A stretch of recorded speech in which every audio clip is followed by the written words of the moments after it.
আজকের বিষয় 2018 সালে মির্জা ফখরুলের বলা একটা কথা নিয়ে। কথাটা গুরুত্বপূর্ণ, সেজন্য এতদিন পরে টাইনে আনতেছি। উনি বলছিলেন বিএনপি শরিয়া আইনে বিশ্বাস করে না। আমি এটা আগে দেখি নাই, দেখে কিছুক্ষণ থমাইরা বসে থাকলাম। আমি এই প্রচারটা করতে চাই নাই, কারণ আমি মুসলমান না। আবার মোদির ফুয়ারা হিসেবে বলতে থাকবে, শালা মালবান, তুই কেন এই বিষয় নিয়ে কথা কইস? তুই বাংলাদেশের মুসলমানদের মনকে বিষাক্ত করে দিতেছিস, তুই দেশকে অশান্ত বানায় রেখা ইন্ডিয়া লাভ করে দিতেছিস, তুই শালা রয় রেজেন। কিন্তু বাধ্য এক করতে হইল, কারণ বাংলাদেশের মানুষ এক মহাবিপদের সামনে পড়ছে। এই সমস্ত ভীরু কাপুরুষ ইন্ডিয়ার পশ্চিমের সামনে নত জানু রাজনৈতিক নেতা এবং দলের নেতাদের কারণে। মির্জা ফখরুল যে বিয়া করেছিলেন সেটা শরিয়া আইনে না, কাজী অফিসে যে বিয়া হয় সেটা শরিয়া নিকার শর্ত পূরণ করে এবং একই সাথে রাষ্ট্রীয় আইনের স্বীকৃতি দেয়। অর্থাৎ কাজী অফিসের নিকা আসলে শরিয়া প্লাস সিভিল আইনের কম্বিনেশন। শরিয়া আইনে বিশ্বাস মুসলমানদের জন্য আবশ্যিক। একজন মুসলমান কোরআন এবং সুন্নাহ মানেন, মানেই তিনি স্বীকার করেন যে সেখান থেকে নির্গত আইনই তার জীবনের বিধান। অতএব শরিয়া আইন মানা মানে আল্লাহর পাঠানো আইনগত কাঠামোকে মানা। এটা কোনো বিকল্প বা ইচ্ছিক বিষয় না যে আমি বিশ্বাস করলাম বা বিশ্বাস করলাম না, বরং ইমানের অপরিহার্য অনুষঙ্গ একজন মুসলমানের জন্য। ইসলামের মধ্যে শরিয়া আইন অস্বীকার মানে আল্লাহর সার্বভৌমত্ব অস্বীকার করা। এখন কেন মির্জা ফখরুল বলে যে বিএনপি শরিয়া আইনে বিশ্বাস করে না? এই যে এখন যে তারা বলে না যে মৌলবাদে তারা বিশ্বাস করে না, এটা ওই সময়ে দেওয়া সাক্ষাৎকারে আছে। মানে এটা এসে দিছিল ইন্ডিয়ান এক্সপ্রেসের সাথে, মানে ইন্ডিয়ান মিডিয়ার সাথে দেওয়া সাক্ষাৎকারে এই কথাগুলো বলছে। আপনি এই নিউজ দেখান যে কোনো ইসলামী আলেমকে, তিনি কইবেন মির্জা ফখরুল এইভাবে আল্লাহর আইনি কর্তৃত্বকে প্রত্যাখ্যান করছেন, কেন এটা তাওহীদের মৌলনীতির পরিপন্থী। শরিয়া আইন মুসলিম উম্মার আইডেন্টিটি এবং ঐক্যের কেন্দ্র। বাংলাদেশে এলিটদের মধ্যে এমন একটা অবস্থা হয়েছে না যে ইসলামের নাম আসলে ভয় কুকড়ায় যায়, যেন মুসলমান হওয়াটা তার জন্য অপরাধ। পশ্চিমা রাষ্ট্র ব্যবস্থায় আইন হইল মানবীয় চুক্তির ফল, মানে সোশ্যাল কন্ট্রাক্ট। তাই সেটা পরিবর্তনশীল, ভগ্ন এবং বিভক্ত। কিন্তু মুসলমানদের একমাত্র নির্ভরযোগ্য আইন কাঠামো হইল শরিয়া আইন, যা কুরআন এবং সুন্নাহর সাথে সামঞ্জস্যপূর্ণ এবং উম্মাকে এক সূত্রে গাঁথে। তার মানে শরিয়া আইনকে অস্বীকার করা বা অবিশ্বাস করা মানে মুসলিম উম্মার ঐক্য, ইতিহাস, ন্যায় বিচার এবং বিশ্বাস কাঠামো সবকিছুতে আঘাত করা। দুনিয়াতে নানা আইনি ব্যবস্থা আছে যা এই বৈশ্বিক আইনি কাঠামো তৈরিতে সাহায্য করছে। যেমন ধরেন রোমান আইন, এখান থেকে আমাদের যে সিভিল ল এটা আসছে। কমন ল, এটা যে অ্যাংলো আমেরিকান ট্র্যাডিশন থেকে আসছে। ক্যানন ল, এটা খ্রিস্টান চার্চের আইন। এবং এই ক্যানন ল এরও ভূমিকা আছে বৈশ্বিক আইন কাঠামো তৈরি করার ক্ষেত্রে। প্রাচীন হিন্দু আইন, এটারও তো বৈশ্বিক আইন কাঠামো তৈরি করার ক্ষেত্রে ভূমিকা আছে। চীনা আইন, এটাও তো ভূমিকা আছে বৈশ্বিক আইন কাঠামো তৈরি করার ক্ষেত্রে। আন্তর্জাতিক আইন যেমন ইউএন হিউম্যান রাইটস বা জেনেভা কনভেনশন, এগুলো তো আইন। ইসলামী শরিয়া আইন এমন একটা আইন যা সারা দুনিয়ার আধুনিক আইন কাঠামোর তৈরিতে অবদান রাখছে। কিভাবে আসেন দেখি। রোমান ল এবং আধুনিক পশ্চিম আইন শরিয়া আইন থেকে ধার করেছে। ধার বলবো না, চুরি করেছে। আসলে পরের জিনিস না কইয়া নিলে তো সেটা চুরি বলা হয়। অবশ্য অনেক জায়গায় তারা প্রত্যাখ্যান করছে, আমরা সেই বিষয়ে আসবো, সেগুলো বিস্তারিত আলাপ করব। কি কি গ্রহণ করছে আসেন সেটা দেখি। ইসলামী শরিয়া ওয়াকফ বা ধর্মীয় জনকল্যাণমূলক কাজে ব্যবহার করা হয় যে সম্পদ, ব্রিটিশরা ভারত শাসনের সময় এই ওয়াকফ ব্যবস্থা ধারণা গ্রহণ করে, তা থেকে ট্রাস্ট ল তৈরি করে। ট্রাস্ট ল, আজকে যে ট্রাস্ট ল দেখেন এটা আসলে ওয়াকফ থেকে তৈরি করা। আপনি যে ট্রাস্ট আইন দেখেন এটা শরিয়া আইনের কপি পেস্ট। ব্রিটিশরা ভারত শাসনের সময় এই ওয়াকফ আইন বিশ্লেষণ করে। মূলত এটা স্যার উইলিয়াম জোন্স এবং হেনরি মাইন ওয়াকফের ধারণা থেকে ট্রাস্ট ল গড়ে তোলে। ট্রাস্টি এবং বেনিফিশিয়ারি সম্পর্ক অনেকটা ওয়াকফের কপি পেস্ট। বিশেষ করে চ্যারিটেবল ট্রাস্টের পারপিচুয়াল এন্ডাওমেন্ট ধারণা, এটা ওয়াকফ থেকে নেওয়া হয়েছে। পারপিচুয়াল এন্ডাওমেন্ট এটার মানে কি জানেন? জানেন না? আসেন এটা বুঝে দেখি। এটা হচ্ছে স্থায়ী তহবিল, মানে হলো একটা তহবিল বা ফান্ড যেটা কখনো শেষ হবে না। ধরেন আপনি একটা বড় অঙ্কের টাকা কোনো বিশ্ববিদ্যালয়, হাসপাতাল বা কোনো সংগঠনকে, প্রতিষ্ঠানকে দিলেন, কিন্তু শর্ত হইলো যে এই টাকা মূলধন হিসেবে সুরক্ষিত থাকবে, আপনি হাত দিতে পারবেন না, খরচ করা যাবে না। শুধু এই টাকা থেকে যে আয় হবে সেটা দিয়ে বিশ্ববিদ্যালয় হোক, হাসপাতাল হোক, প্রতিষ্ঠান হোক, এটা খরচ চালাবে। এরকম প্রচুর প্রতিষ্ঠান আছে। এইভাবে মূলধন কখনো শেষ হয় না, শুধু আয়ের অংশ ব্যবহার করা হয়। ফলে ওই প্রতিষ্ঠান চিরকাল, এটাকে পারপিচুয়ালি বলা হচ্ছে, চিরকাল এই তহবিল থেকে উপকৃত হইতে পারে। এটা এক ধরনের চিরস্থায়ী সম্পদ যা দিয়ে কোনো প্রতিষ্ঠান প্রজন্মের পর প্রজন্ম ধরে লাভবান হয়। বাংলাদেশের সরকারের স্থায়ী তহবিল দিয়ে প্রতিষ্ঠান চালায় কিন্তু, যেমন বিআইডিএস। তো মির্জা ফখরুল কি ওই টাকা ফেরত চাইবেন যে এই টাকা তো ফেরত দাও? এটা তো শরিয়া আইনের মতো একটা ব্যবস্থা থেকে আসছে এই ফান্ড। তারপরে ধরেন শরিয়া আইনের কর্জে হাসানা, এটা তো সরাসরি শরিয়া আইন। ইসলামী ফিকা থেকে উদ্ভূত। কোরআনে কর্জা হাসানের কথা আসছে সূরা আল বাকারায়, শুধু তাই না সূরা আল হাদিদেও আসছে। এর অর্থ হইল আল্লাহকে উত্তম ঋণ দেওয়া, মানে কারো উপকারে সুদ মুক্ত ঋণ দেওয়া, যা পরে ফেরত না হবে, কিন্তু কোনো সুদ বা মুনাফা নেওয়া যাবে না। ইসলামে এটা একটা সাদকা জারিয়া বা অবিরাম সওয়াবের কাজ হিসেবে ধরা হয়। আধুনিক পশ্চিম আইনে কিন্তু এটা গ্রহণ করছে, যেমন মাইক্রোফিন্যান্স, জিরো ইন্টারেস্ট লোন, এমনকি কিছু খ্রিস্টান চার্চ, ইহুদি কমিউনিটি, নন প্রফিট প্রতিষ্ঠান interest free community loan fund চালায়। আপনি জিরো ইন্টারেস্ট লোন বলতে পারবেন, কিন্তু যে আইডিয়া থেকে এই জিরো ইন্টারেস্ট লোন আসলো, সেই শরিয়া আইনের কথা বললে সেট করে উঠবেন। শরিয়াতে আমানা বা বিশ্বাস ভিত্তিক সম্পদ রক্ষা একটা বড় দায়িত্ব। এটা একটা খুবই মৌলিক কনসেপ্ট শরিয়া আইনের। মানে এই বিশ্বাস, এইটা রক্ষা করাটা এটা দায়িত্ব, কিন্তু এটা অপরাধ না। কিন্তু রক্ষা না করলে, লঙ্ঘন করলে ক্ষতিপূরণ দিতে হয়। এটা ক্রিমিনাল অফেন্স না, ক্ষতিপূরণ দিতে হয়। পশ্চিমে এটা প্রতিফলন আছে ইকুইটি ল বা ল অফ ট্রাস্টে। এই ল অফ ট্রাস্টের ধারণাটা এই বিশ্বাস ভিত্তিক দায়িত্ব থেকে উদ্ভূত। ট্রাস্টিদের উপরে আস্থা রক্ষার আইনি বাধ্যবাধকতা প্রতিষ্ঠিত হয়, এটা আসছে শরিয়া থেকে, এবং এটা ভাঙলে তাকে ক্ষতিপূরণ দিতে হবে। তারপরে ধরেন মিরাস আইন, যেটাকে স্ট্রাকচার ইনহেরিটেন্স বলা হয়, যেটা নিয়ে সেকুলারদের প্রচুর চুলকানি। ইসলামী উত্তরাধিকার আইন ছিল প্রথম ব্যবস্থাগুলোর মধ্যে একটা, যেখানে নারী, শিশু, স্ত্রী, দূরসম্পর্কে আত্মীয় সবাই নির্দিষ্ট অংশ পেত। রোমান ল কিন্তু ছিল এটা পিতৃতান্ত্রিক, এটা নিয়ন্ত্রণ ছিল পিতৃতান্ত্রিক নিয়ন্ত্রণ ছিল। কিন্তু আধুনিক সিভিল কোড এবং ফ্রান্সে এই শরিয়া আইন থেকেই এই ধারণাটা নিয়ে কোড নেপোলিয়ান বা জার্মানিতে বিজিবি এই আইন তৈরি করা হয়। গণিত ভিত্তিক উত্তরাধিকার অনেকাংশেই এটা ইসলামী শরিয়ার কাছাকাছি। নেপোলিয়ান যে আইনটা করছিলেন ফ্রান্সে, আসলে এটা একটু মিলাই দেখি শরিয়া আইনের সাথে। কোড অফ নেপোলিয়ান এটা 1804 সালে ফ্রান্সে এটা প্রতিষ্ঠিত হয়, এবং বিজিবি নামে 1900 সালে জার্মানিতে প্রতিষ্ঠিত হয়। তো এটা মিল কোথায়? যেমন ফিক্স শেয়ার, মানে বৈধ উত্তরাধিকারদের ফিক্স শেয়ার ইসলামী আইনে নির্ধারিত অংশে, যেমন ফরজ, ফারায়েজ, ফরাসি কোডে এটাকে বলা হয় রিজার্ভ হেরিডিটারি। কিছু অংশ সন্তানদের জন্য সংরক্ষিত, আপনি ইচ্ছা করলেও সেটা বাতিল করতে পারবেন না।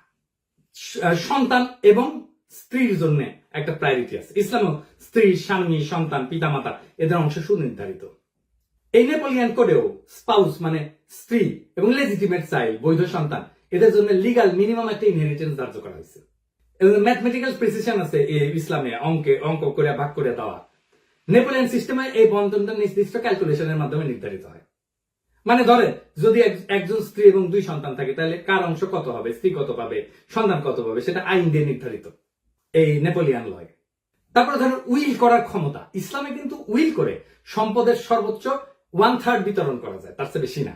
বাকি অংশ আইন মাফিক বন্টন করা হবে তার উত্তরাধিকারদের সাথে। নেপোলিয়ান কোডেও আপনি উইল করে কেবল নির্দিষ্ট অংশ বিতরণ করতে পারবেন, বাকিটা আইনের নির্ধারিত অংশ অনুযায়ী হবে।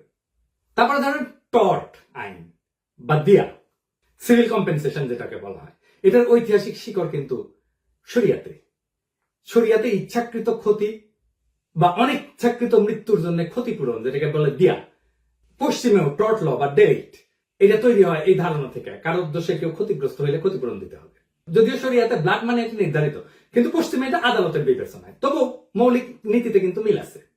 এইবার আসেন পশ্চিমারা কি নিয়ে হাউকাউ করে। আমি সবকটা নিয়ে আলাপ করবো না, দীর্ঘ হয়ে যাবে।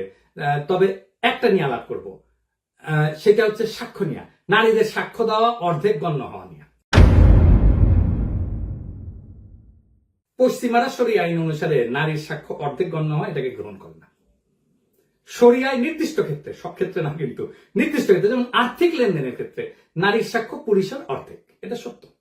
পশ্চিম আইন নারী পুরুষের সাক্ষ্যকে সমান মর্যাদা দেয়, সেজন্য ওরা বলে এই শরিয়া আইন এটা জেন্ডার নিউট্রাল না, নারীকে ক্ষমতাকে খর্ব করা হয়েছে, নারীকে অসম্মান করা হয়েছে। ইসলামী শরিয়াতে নির্দিষ্ট কিছু ক্ষেত্রে নারীর সাক্ষ্য পুরুষের তুলনায় অর্ধেক, এটা বিধান আছে, বিশেষ করে আর্থিক লেনদেন সংক্রান্ত বিষয়। এটার আবার কতগুলো কারণ আছে। একটা হইতেছে সাংঘর্ষিক পরিবেশে নারীর ঝুঁকি কমানো, প্রোটেক্টিভ লজিক। এটা মানে ইসলামী সমাজে নারীদের দায়িত্ব কিন্তু মূলত পরিবার কেন্দ্রিক। বিচারালয় বা আদালতে উপস্থিত হওয়া ছিল এক ধরনের সামাজিক অস্বস্তির বিষয়, এখনো তাই, এমনকি পশ্চিমা সমাজও তাই। তাই আর্থিক বা অপরাধমূলক মামলায় নারীদের বাধ্যতামূলক সাক্ষী না বানায় সহযোগী সাক্ষী হিসেবে রাখা হয়েছে। এটা কিন্তু সুরক্ষামূলক শর্ত, এটা কিন্তু অবমাননা না, দমনমূলক না। মনস্তাত্ত্বিক এবং আবেগজনিত পার্থক্য আছে। অনেকে বলেন, যেমন ধরেন সাধারণত নারীরা বেশি সংবেদনশীল হয়, আবেগপ্রবণ হয়, তাই কোনো চাপে বা ভুল ব্যাখ্যার ঝুঁকি থেকে দ্বিতীয় নারী সাক্ষী রাখার মাধ্যমে স্মরণ করে দেওয়ার একটা পদ্ধতি নির্ধারিত হয়েছে। এবং আমরা দেখবো যে আধুনিক পশ্চিমা আইনেও এটাকে অনুসরণ করা হয়েছে। আমরা একদম তাই মিলাই দেবো। তো এইটা কিন্তু নারীকে অযোগ্য বলা না, বরং মানসিক এবং সামাজিক প্রেক্ষাপট বিবেচনায় ন্যায্যতা নিশ্চিত করার চেষ্টা। আর নারীর সাক্ষ্য তো সব ক্ষেত্রে অর্ধেক না। যেমন ধরেন ধর্ষণ, প্রসব, নারীর শারীরিক অবস্থা ইত্যাদি ক্ষেত্রে নারীর একক সাক্ষ্যই যথেষ্ট। সুদ, চুরি, হত্যা এই সমস্ত অপরাধে সাক্ষ্য হয় গ্রহণযোগ্যভাবে, নিরপেক্ষভাবে। শুধুমাত্র আর্থিক চুক্তি এবং দলিল এই ক্ষেত্রে দ্বৈত নারীর সাক্ষ্য প্রয়োজন হয়। আরো কারণ আছে, যেমন নারীকে সাক্ষ্য দানে বাধ্য না করা, এটা হচ্ছে বার্ডেন রিডাকশন। এটার অর্থ কি? ধরেন ইসলামে সাক্ষ্যদানের দায়িত্বকে এক ধরনের সামাজিক এবং নৈতিক বোঝা হিসেবে দেখে। নারীকে এই দায় থেকে পুরোপুরি অব্যাহতি না দিয়া সহযোগী করে রাখার মাধ্যমে তার উপরে চাপ কমানো হয়েছে। ইসলামে কিন্তু সাক্ষ্য মানে শুধু বলা না, ইসলামের সাক্ষ্য হচ্ছে একটা কসম এবং দায়বদ্ধতা, শাহাদা।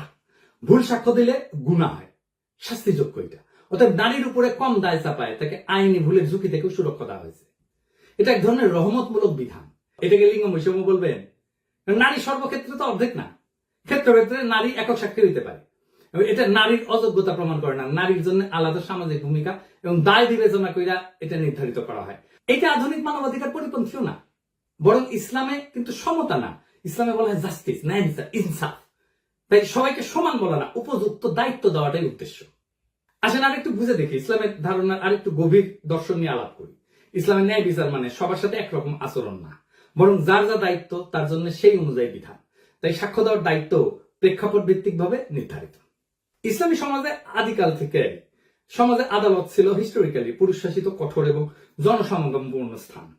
নারীদের জন্য আদালতে গিয়ে অচেনা পুরুষদের সামনে যুক্তি, স্মৃতি, প্রশ্নোত্তর, জেরা এই সমস্ত ছিল সামাজিকভাবে অস্বস্তিকর এবং সম্ভাব্য অপমানজনক। তাই শরিয়া বলছে যে একজন নারী একা সাক্ষ্য না দিয়ে আরেকজন নারী থাকুক, যেন ভুল হইলে সে স্মরণ করাই দিতে পারে। এটা নারীর জন্য মানসিক সুরক্ষা। আমরা আগে আলোচনা করছি আইনি দায় এবং পাপের ঝুঁকি থেকে সুরক্ষা। মানে ইসলামে তো সাক্ষ্য দেওয়া মানে শুধু তথ্য দেওয়া না, এটি ইমানের অংশ এবং কসমের মতো গুরুত্বপূর্ণ। মিথ্যা সাক্ষ্য বা ভুল তথ্য দিলে সেটা গুনাহ এবং সামাজিক আইনি অপরাধ। তাই নারীর উপর একা সাক্ষ্য দেওয়ার ভার না দিয়ে তার পাশে আরেকজন নারী রাখা হয়েছে, মানে কেউ ভুল করলে যথাযথ সংশোধন হয়। এমনকি গবেষণাও দেখা গেছে যে নারীরা সাধারণত ব্যক্তিগত স্মৃতিতে ভালো হইলেও নির্ভুল সংখ্যাগত তথ্য বা দীর্ঘমেয়াদী ডিটেল বিষয়ে ভুল করার সম্ভাবনা পুরুষের চেয়ে বেশি, বিশেষ করে পূর্ব আধুনিক সমাজে। তাই জটিল আর্থিক বিষয় বা দলিলের ক্ষেত্রে এক নারীর ভুল হইলে আরেকজন তাকে রিমাইন্ড করতে পারে। এটা মানবিক এবং প্রামাণ্য মূল্য সুরক্ষা। তারপরে সামাজিক সম্মান রক্ষা। একজন নারীকে আদালতে একা পাঠায় পুরুষদের মাঝে দৃষ্টির কেন্দ্রে দাঁড় করানো সমাজে তার ইজ্জত, পর্দা, সম্মান ক্ষুণ্ণ হইতে পারত। তাই শরিয়া বলছে যে তিনি একা না যান, পাশে আরেক নারী থাকুক। এটা সামাজিক এবং সাংস্কৃতিক সুরক্ষা নিশ্চিত করবে। আবার দেখেন পুরুষরাও কিন্তু শরিয়া আইন অনুযায়ী একা সাক্ষ্য দিতে পারে না কিছু কিছু ক্ষেত্রে, যেমন ব্যভিচার। এর জন্য 4 জন দরকার সাক্ষ্য পুরুষের। তো নারীর সাক্ষ্যের মূল্য নাই এই কথাটা তো কোথাও শরিয়া বলেনি, বরং ক্ষেত্র বিষয়তে ন্যায়পূর্ণ, ভারসাম্যপূর্ণ করছে। এখানে নারীকে দুর্বল বা অযোগ্য ধরে নেওয়া না, বরং তার সামাজিক অবস্থান, মানসিক চাপ, ধর্মীয় দায় এবং সম্মান সবকিছুকে সম্মান করে তাকে একা না সহযোগী রেখে সাক্ষ্যদানে যুক্ত করা হয়েছে। এই যে ইসলামী শরিয়ার একটা ব্যতিক্রমী দৃষ্টিভঙ্গি নারীর প্রতি, এইটা আধুনিক আইনি কাঠামোর জেন্ডার নিউট্রাল ইকুয়ালিটির ধারণা হচ্ছে কনটেক্সচুয়াল জাস্টিসে এখানে বেশি জরুরি। এমনকি ফেমিনিস্ট আইন বা আমাদের নারীবাদী আইনের কোন ধারণার সাথে শরিয়ার কোন কোন বিধান সমান্তরাল বা সমরূপ। আমরা তো বলছি যে ইসলামী শরিয়া অনুযায়ী আর্থিক চুক্তিতে দলিল সংক্রান্ত সাক্ষ্যে নারীর একক সাক্ষ্য না হয় না, 2 জন নারীকে সাক্ষ্য দেওয়ার বিধান আছে। এই সুরক্ষার ধারণাটা আধুনিক ফেমিনিস্ট লিগাল থিওরির অন্যতম গুরুত্বপূর্ণ ধারণা। সাবস্টেনশিভ ইকুয়ালিটি এইটা সমান্তরাল। সাবস্টেনশিভ ইকুয়ালিটি কি বলে? আইনি সমতা মানে সমানকে একভাবে দেখা না, বরং প্রেক্ষাপট বুঝে ন্যায্য আচরণ। একই কথা তো শরিয়া বলছে। শরিয়া তো নারীর সাক্ষ্যকে মূল্যহীন করেনি, বরং প্রেক্ষাপট ভিত্তিক সাক্ষ্য প্রমাণ প্রক্রিয়ায় তাকে একটা নিরাপদ কাঠামোর মধ্যে রাখছে। আধুনিক ফেমিনিস্ট আদালতও আজকে ভালনারেবল উইটনেস অর্থাৎ নারীদের জন্য একই রকম সুরক্ষামূলক কাঠামো আছে। যেমন ধরেন উইটনেস অ্যাডভোকেট সাপোর্ট, নারী সাক্ষীকে ভয় মুক্ত রাখার জন্য একটা বিশেষ প্রক্রিয়া। বাংলাদেশেও এই আইন আছে, সাক্ষী সুরক্ষা আইন। তারপরে ফেমিনিস্টরা বলে ট্রমা সেনসিটিভ কোশ্চেনিং বা ক্লোজড কোর্টরুম প্রসিডিউরস। শরিয়া বিধানে নারী যেন একা সাক্ষ্য না দেয়, ভুল হলে অপর নারী যেন স্মরণ করে দেয়। এই ব্যবস্থাটা সরাসরি কিন্তু সমান্তরাল। ভিকটিম সাপোর্ট অ্যাডভোকেট থাকে কিন্তু ফেমিনিস্ট এই আইনে, আধুনিক আইনে এই ব্যবস্থার সাথে। এবং আদালতের পরিবেশ, বিশেষ করে পুরুষ প্রধান বিচার ব্যবস্থা নারীদের জন্য অস্বস্তিকর জন্য রিট্রমাটাইজিং হইতে পারে নারীদের জন্য এখনো পর্যন্ত পশ্চিমা আদালতে, বিশেষ করে যাদের যৌন সহিংসতার অভিজ্ঞতা আছে। সেই জন্য ফেমিনিস্ট জুরিসপ্রুডেন্স বলে এই সমস্যাটাকে judicial gaze and retraumatization of female weakness. তাই পশ্চিমা আদালত আজকে অনেক জায়গায় নারীদের জন্য রিমোট টেস্টিমনি বা ভিডিও বেস ডিপোজিশন এই ব্যবস্থা চালু করছে। ভিডিও বেস সাক্ষ্য, এটা আগেই সাক্ষ্যটা রেকর্ড করা হয়, এটা চালানো হয়। শরিয়া এই সমস্যাকে অনেক আগে থেকে উপলব্ধি করিয়া নারীদের আদালতে একা সাক্ষ্য দেওয়া থেকে রক্ষা করছে এবং তাকে সহযোগী সাক্ষী বানায় তার মানসিক চাপ হ্রাস করছে। এটাও এক ধরনের পুরানো ট্রমা ইনফর্মড প্রসিডিউর। শরিয়া নিয়ে তো আমরা দেখছি নারীর উপরে কম চাপ দেওয়া হয়েছে, তাকে দলগত সাক্ষ্য প্রদানে একটা সুযোগ দিয়া। এই বিষয়টা মডার্ন ফেমিনিস্টরাও প্রতিফলিত হয় যে burden minimisation for vulnerable groups. তারা বলে মানে সাক্ষ্যদানে যে চাপ তৈরি হয় সেটা লিঙ্গ, পেশা, সামাজিক অবস্থান অনুসারে হালকা করে দেওয়া, এই নীতি শরিয়া বহু শতক আগেই প্রয়োগ করছে। এবং পশ্চিমে দেখেন এই জন্যে এই নারীদের জন্য pre recorded video testimony, legal protection shield, এমনকি ফিমেল ফ্রেন্ডলি জাজমেন্ট চালু করা হয়েছে। আর শরিয়া তো সেই 1400 বছর আগে নারীদের কোর্টরুম ট্রমা থেকে বাঁচাতে বলছে রে ভাই। এই কোর্টরুম ট্রমার কথা তো 1400 বছর আগে বলছে, এইটা এখন অপরাধ হয়ে গেছে। তো এই নীতির মূল কি লক্ষ্য হইলো? এটা নারীর বিরুদ্ধে তো না, তার জন্য সাপোর্টিভ লিগাল স্পেস নিশ্চিত করা। এমনকি আমেরিকাতে অনেক রাজ্যে, বিশেষ করে এই যে ডোমেস্টিক যে ভায়োলেন্স, এই মামলায় নারীরা আদালতে না গিয়ে ভিডিওর মাধ্যমে সাক্ষ্য দিতে পারে এবং তাদের জন্য ভিকটিম লেয়াজ অফিসার থাকে যে তার পাশে দাঁড়ায় থাকে সবসময়। আধুনিক ফেমিনিস্ট আদালত এখন নারীর কথা বিশ্বাসযোগ্য করার জন্য তাকে অতিরিক্ত সাহায্য দিচ্ছে, অথচ ইসলাম এই প্রয়োজনটাকে অনেক আগে চিনতে পারছিল, তবে ধর্মীয় ভাষায় এবং নৈতিক কাঠামোতে বলছে। তাই ইসলামের শরিয়ায় নারীর স্বাক্ষর বিধান এটা জেন্ডার বিভাজন নাকি আধুনিক ফেমিনিস্ট লিগাল রিফর্মে যে সমস্ত gender sensitive trauma award equity based আইনি কাঠামো ব্যবস্থা তৈরি করছে সেটার মতোই। সেটা অনেক আগে সেই রাস্তায় আসছে, কেবল তার ভাষা এবং দৃষ্টিভঙ্গি ছিল ধর্মীয়। এইটাই শরিয়ার প্রেক্ষাপট ভিত্তিক ন্যায়ের শক্তি। আর উল্টা বুঝলি রাম, যার জন্য অ্যাপ্রিসিয়েশন পাওয়া দরকার ছিল সেটা দিয়া আপনার ইন্ডিয়া বাড়ি যাবে। আর আপনি মুখ বুঝে শোনেন, মির্জা ফখরুল যদি শরিয়া নিয়ে ডিটেলস গুলো জানতেন তাহলে তো বেকুবের মতো উত্তর দিতেন না। উনি কি বলতে পারতেন না নন মুসলিম দেশগুলোর তালিকা যেখানে শরিয়া আইন আংশিক ভাবে চালু আছে, যেমন ইথিওপিয়া, এটা তো খ্রিস্টান সংখ্যাগরিষ্ঠ দেশ, মুসলিমদের জন্য পারিবারিক আইন এবং উত্তরাধিকার শরিয়া আইন মোতাবেক চলে। এমনকি ইসরায়েলে, এটা তো ইহুদি সংখ্যাগরিষ্ঠ, মুসলিম নাগরিকের পারিবারিক এবং ব্যক্তিগত আইনে শরিয়া আদালত চলে ইসরায়েলে, এটা সরকার অনুমোদিত। এমনকি ভারতে এটা মুসলিম পার্সোনাল ল আছে না, বিয়া, তালাক, মোহর, মিরাজ, এই সমস্ত এটা আইনে স্বীকৃত। সিঙ্গাপুরে, এই যে সিঙ্গাপুরে, এটা তো বৌদ্ধ খ্রিস্টান সংখ্যাগরিষ্ঠ, এখানে শরিয়া কোর্ট আছে মুসলিমদের পারিবারিক বিষয় বিচার করার জন্য। কেনিয়া, এটা খ্রিস্টান সংখ্যাগরিষ্ঠ দেশ, এখানে খাদি কোর্স আছে, মুসলিম পারিবারিক উত্তরাধিকার আইন নিয়ে রায় দেয়। ফিলিপাইনে ক্যাথলিক সংখ্যাগরিষ্ঠ দেশ, এটা মুসলিম স্বশাসিত অঞ্চলে শরিয়া আদালত কার্যকর আছে। এমনকি ইউকেতে, যুক্তরাজ্যে, এটা তো খ্রিস্টান সংখ্যাগরিষ্ঠ দেশ, এখানে শরিয়া কাউন্সিল আছে, ইসলামিক ট্রাইব্যুনাল আছে, এটা ঐচ্ছিক পারিবারিক সালিশ হিসেবে এটা ইউজ করতে পারে, ব্যবহার করতে পারে। অস্ট্রেলিয়া, এটা তো খ্রিস্টান সংখ্যাগরিষ্ঠ দেশ, এটা মুসলিম কমিউনিটির মধ্যে শরিয়া ভিত্তিক মধ্যস্থতা, এটা নন বাইন্ডিং, এটা চালু আছে। সেদিন দেখলাম আমি যে গণ অধিকার পরিষদের রাশেদ বলছে আমাকে নিয়ে যে আপনি অনেক ইসলামিক মূল্যবোধের বক্তব্য প্রচার করেন, সে আপনি কেন আজও ইসলাম ধর্ম গ্রহণ করেননি? আমি বলি কি রাশেদ, হুদাই আমার পিছনে লাগতে এসো না, নিজের মূর্খতা প্রকাশ করো না। দুনিয়াতে অমুসলিম ইসলামিক স্কলার নাই, তারা ইসলাম নিয়ে কথা বলে না, লেখালেখি করে না, গবেষণা করে না। এই যে ইগনাস গোলসিয়ার নাম শুনিছো জীবনে? শোনো নাই, উনি হাঙ্গেরির লোক ছিলেন, আধুনিক ইসলামিক স্টাডিজের অন্যতম প্রতিষ্ঠাতা। হাদিস নিয়ে যত মৌলিক গভীর গবেষণা হয়েছে এই ভদ্রলোক করেছে। জোসেফ শার্টের নাম শুনিছো কোনদিন? ইসলাম শিক্ষা এবং শরিয়া আইন বিষয়ে গুরুত্বপূর্ণ গ্রাউন্ড ব্রেকিং গবেষণা করছে। আধুনিক যুগে মন্টেগোমারি ওয়াট নাম শুনিছো? নবী করিম পিস বি আপন হিম, ওনার জীবন এবং ইসলামের প্রারম্ভিক ইতিহাস নিয়ে যে বিখ্যাত কাজটা সেটা ওনার করা। মুসলমান না হলে ইসলাম নিয়ে কথা বলা যাবে না, কোন নিষেধ আছে নাকি ইসলামে? তো তুমি তো মুসলমান, মির্জা ফখরুল মুসলমান, অন্তত নামে মুসলমান, তো পারো না কেন এমন একটা ব্যাখ্যা দিতে এতদিনেও শরিয়া নিয়া? পারো না জন্যই তো আমারে কইতে হয়, শুধু পারো না তা না, ওরা যা চায়, ইন্ডিয়া যা চায় সেটা কইয়া আসো। রাজনৈতিক দল করছো, দূতাবাসের তো দাওয়াত টাওয়াত দাও, তো সবাই ডাকো একদিন দেখি হোটেলে, গণ অধিকার পরিষদের তরফ থেকে, খরচ আমি দিব, বলো আমরা শরিয়া নিয়ে গণ অধিকার পরিষদের অবস্থান ব্যাখ্যা করব, তারপরে সেটা ভিডিও করো, তুমি নিজে করো, দেখি কেমন পারো। আমি কেন মুসলমান হই না তার আগে দেখাও তুমি কোন মাপের মুসলমান হইতে পারছো। এটা একটা মুসলমান প্রধান দেশের রাজনৈতিক দলের নেতা হিসেবে তুমি কতটা যোগ্য সেটা প্রমাণ দাও আগে। তোমার মুসলমানদের ধর্মীয় আত্মপরিচয় রক্ষার, সাংস্কৃতিক পরিচয় রক্ষার পর্যাপ্ত ইসলামিক জ্ঞান আছে কিনা তার পরীক্ষা দাও আগে দেখি। আমি তো চুপ হয়ে চাইতেই পারি যে কোনো সময়, কিন্তু দেখি তোমার অ্যাডম কেমন, তোমাদের অ্যাডম কেমন, দেখতেছি তো অ্যাডম। বাংলাদেশে 82% মানুষ ছড়িয়ে আইন চায়, জানো এটা? এটা 2015 সালের কথা। কেন চায়?